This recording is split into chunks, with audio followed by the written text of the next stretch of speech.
But that's fake news. Welcome to TaraElla News, where we examine the latest political and cultural news from the perspective of upholding classical liberal values like individual freedom, equal opportunity, and free speech. Subscribe if you're interested. You know, I have long considered myself a moderate who shares plenty of concerns from both the left and the right. However, after listening to the Leftist Checklist by conservative commentator Allie Beth Stuckey, I have learned that I apparently don't share anything with anyone left of center nowadays. I never knew that my political beliefs were that much in clear opposition to everyone on the left. I never knew I was so staunchly right-wing, even though I am a fan of Andrew Yang and Tulsi Gabbard. I don't know how that could be possible, but thanks Allie for teaching me something new. Sarcasm aside, I think this latest so-called checklist from Stuckey is symptomatic of something I have come to be concerned about. That some conservative commentators are more interested in associating the most extreme and problematic ideas from the left with their political rivals than actually creating a meaningful conversation to restore classical liberal values. According to the checklist, which Stuckey says is now taking over anyone left of center, everyone on the left these days believe in the following. 1. The oppression Olympics based on some vaguely defined intersectional theory. 2. Oppressed minorities should be entitled to special treatment. 3. Gender is a social construct. 4. We should decry toxic masculinity at all the time.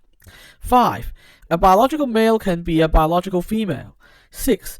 Legally forcing others to celebrate LGBT. 7. Perpetuating white guilt. 8. America is inherently racist. 9. The wealthy should be hated because they stepped on others to get the money. 10. Open borders. And finally, America should become communist. Needless to say, I scored 0 out of 11, so according to Stuckey, I have nothing whatsoever in common with anyone left of center. But then, I guess people like Andrew Yang, Tulsi Gabbard, Joe Biden, and even Bernie Sanders would be right-wing too under Stuckey's rules, because they certainly wouldn't score full marks for that list. I mean, remember how much Bernie hates open borders, for example. In fact, college campuses are probably the only place where you'd find anyone who scored full marks for that list. While Stuckey's list contained quite a few important problems, along with a few straw men, of course, I got the feeling that she was more interested in painting an unflattering picture of her political opponents rather than examining why we have these problems in the first place. I mean, the oppression of Olympics, unfair treatment based on identity, social constructionism, conflict theory, and negatively biased view of American and Western history, and so on, are all incompatible with classical liberal values the modern West was founded upon.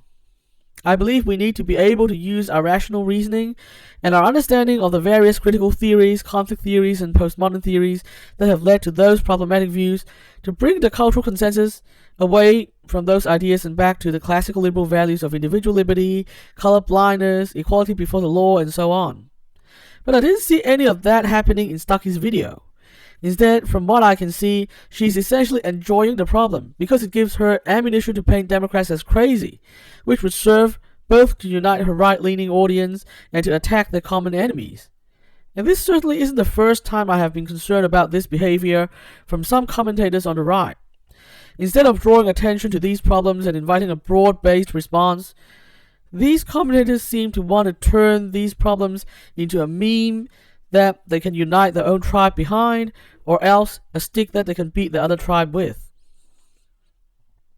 The erosion of certain classical liberal values in the West is a real problem, and one that can only be resolved with broad-based discussion and understanding.